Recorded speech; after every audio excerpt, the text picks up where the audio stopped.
Tagalog. Relax. Paglabas ng confession room, agad sinimulan ni Maymay at Edward ang pagtuturo ng Tagalog at Ingles sa isa't isa. Okay, I say it in English and you tell me how to say it in Tagalog. My father is a businessman. Yung papa mo ay negosyante. They met through a friend. Nagkakilala sila sa pamamagitan. What does it mean? Through. A long word just for through? Yeah. That's it. Sapa, Sapa, mama, mama. gitan. Sapa, mama, gita. Like, pa, mama, gitan. Si Edward, tinuruan din ng konting Ingles si Maymay. I ask you a question. Is Maymay your full name? No, my full name is Mary Dale Mary Dale, Entrata. How about yours? What is your full name? Edward, John, Barber. Barber? Yeah, like snip hair. That's my my lolo has a barber shop. Do you know why your name is Mary Oh, Dale? yeah. The one that gave my name is my father. It's my because my birth month is May. Talk about where you're from. Not the country, not but like everything. Oh my God, patay na. Every time you say Tagalog word. Hala, napatay na! Let's try yan. Okay. I will do my very best to do my promised land. Okay. I was born in the Manila. Here in Manila. My mother is labor. Was in labor. I was in labor. You know what? My head is in Your the head was already outside. out? Yeah, Oh my- in the oh taxi. my God. And then when my head is outside, the hospital is there na. And then they took my mama and like that. And then I was until the next like that. Caught you. Yes, there is a pail there. If I do there and my head is na-cracking, I'm dying. If you repeat, okay? If the But the nurse nurse- hadn't caught me. I can speak now English well and we can speak now Tagalog. The side of my father, Family. the family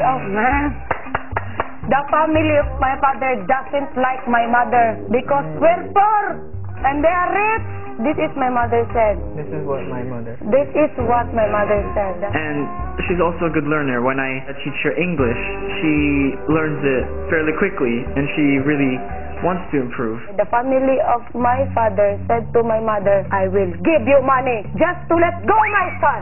Oh. Like that. Like a teleserie. And my mother, even though it's a piso, I will give it to your mom because money is just nothing. Like that. Pagsapit ng hapon ng housemates, nagkwentuhan sa dining room at si Edward tila hirap makasabay. Hindi ka pa nag-gitara? Oo. Mas ano rin kaya, nakakadagdag ng appeal yung lalaking marunong mag-gitara. Like you see people talking and then you don't understand. I don't understand like 75-80%, but I can't improve it in here quick enough to understand every day. I know that it's hard, I know that it's weird, but we have to, right? You have to. It's harder than any challenge. We will help you. Let's go. I hate it. What? Don't thinking about it.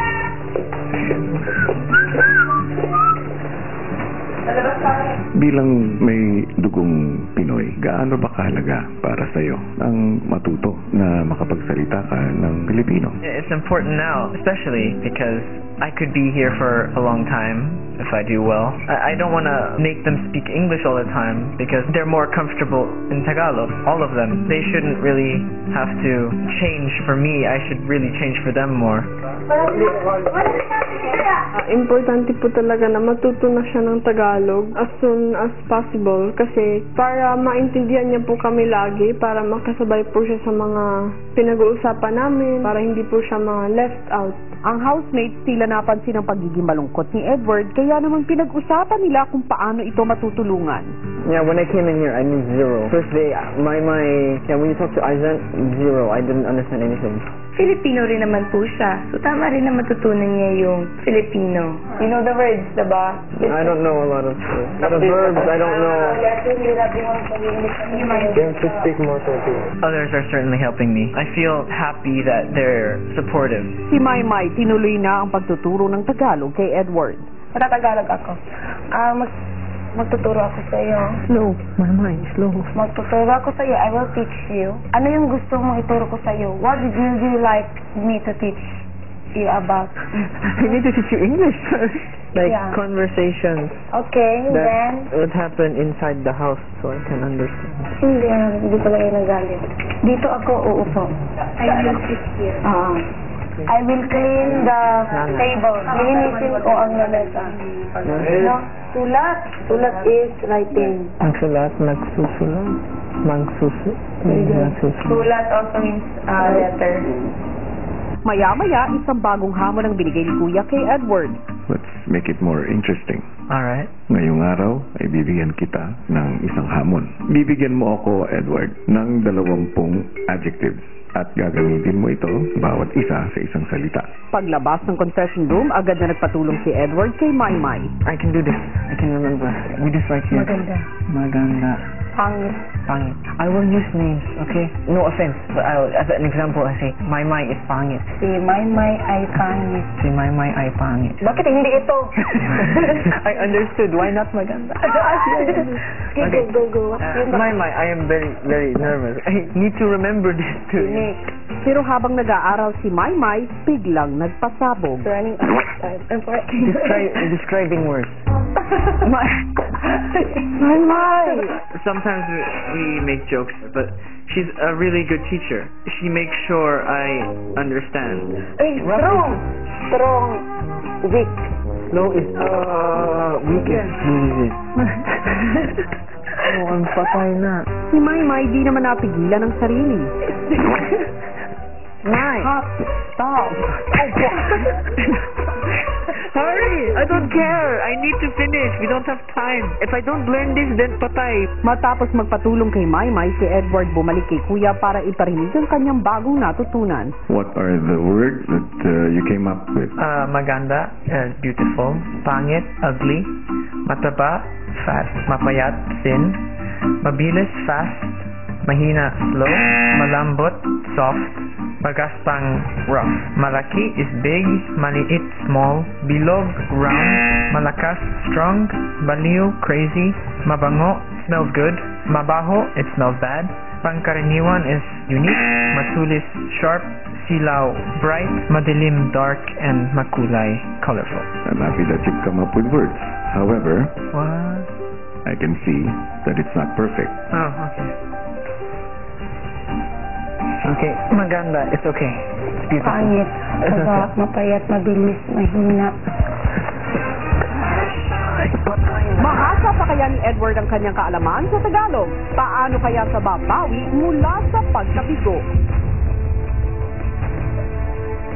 Pare ko bang madinig yung mga natutunan mo ng mga salita, Edward? I'm hungry. Gugutom ako. I'm thirsty.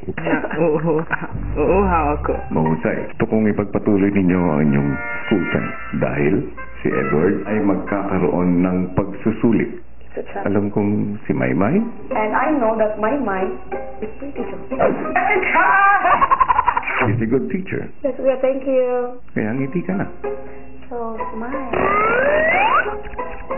Si Edward tila desididong makapagtagalog. Si Maymay ay maganda. Thank you, Eduardo.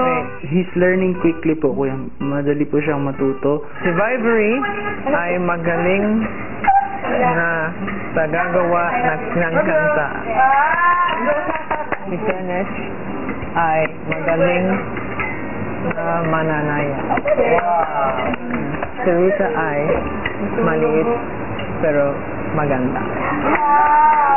I think kuya, it's very important na matutunan siya magsalita po ng Tagalog para mas mag-deepen po yung samahan namin. Ang balat ni Sisi ay maganda.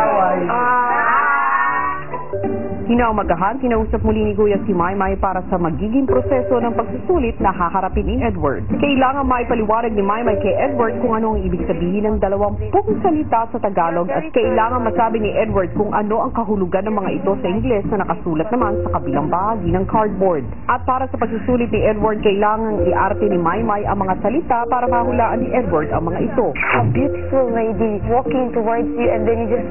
Amazed? No. Okay, let's just pass. It's me. Baliw. Si Edward hindi pa nakontento sa naging turuan nila ni Maymay at sinubukang pag-aralang mabuti ang Tagalog na salitang kailangan niyang masabi sa oras ng kanyang pagsusulit. Maymay, Pa. maaari ka na magsimula.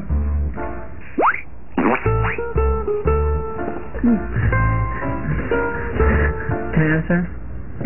Nani dito. Mabilis namang nahulaan ni Edward ang una at ang pangalawang salita.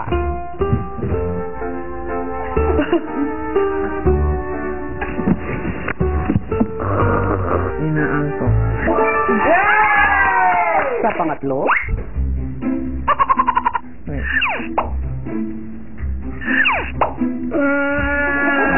Okay, Kuya. Iniinis.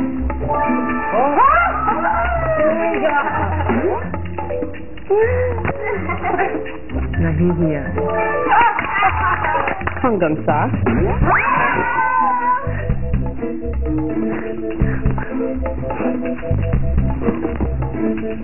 nagugulat. Ang tamang sagot ay nasasabik.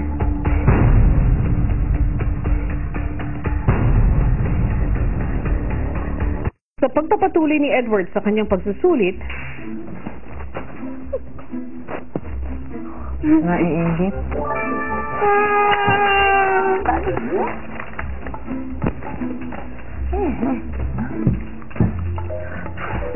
Nababahala. Hey, sana man liligaw ako sa'yo. Sorry, pero hindi pa ako handa. Marco, Ano? handa na ako. Nagsisisi. Yeah! Ano? Si Lola po! Kinakasin sa puso! Ano? Ang tamang sagot ay kinakabahan. Acting out word, it could be interpreted for something else. Like, for example, worried and fearful. They are very close to each other.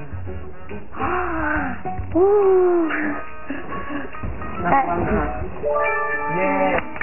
Marco, gusto kita. Sorry, pero ang tingin ko sa'yo ay kaibigan lang.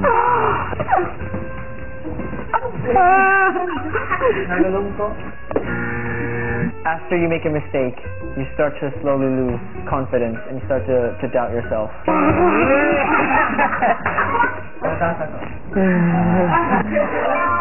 Yes! Ano ba yan? Walang magawa. Ay. Nagagabot? Ang tamang sagot ay nababagot. Hello, Kisses! Hello? Alas 8 na, nasaan na kayo? Nagpapamanicure pa. Ha? Kainis! Ang tagal! Naiinit? Bakit siya? Okay lang yan. Mahal ko si Marco. Nagsisisi. Nababalik.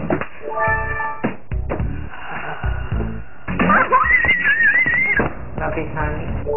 Yes!